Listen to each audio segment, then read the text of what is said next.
Kaiteita ei ollut, mutta halusimme uskoa niin. Maailma oli kahden, nuori ja kaunis. Talloimme rypäleistä viiniä ja levitimme rannalle vilti. Sille kasvoi eväskori täynnä kirjeitä, joka ruokki linnun mieliset sekä lentotaidottomat, eikä kahleista kukaan ollut kuullutkaan.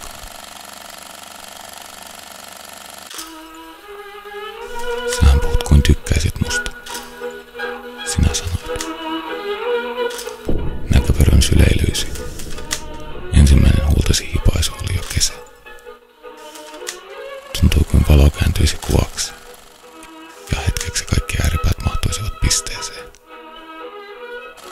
Kohdatessa mä tiesin heti, että sinussa oli jotakin.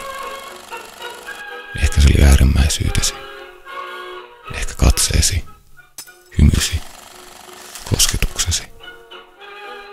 Tai sitä, että välillä heittäydyit ja irrotit otteesi, jotta huippu pysyisi saavuttamattomissa. Olin niin onnellinen, että suunnittelin kaikkia kuuma-ilmapallomatkasta lastemme nimiin, vihakeinun väriin, ja mietin jopa miten käy,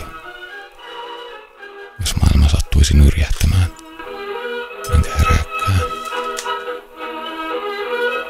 Uskoisin korvaasi, jos kuolen. Olen sinun. Olen sinun.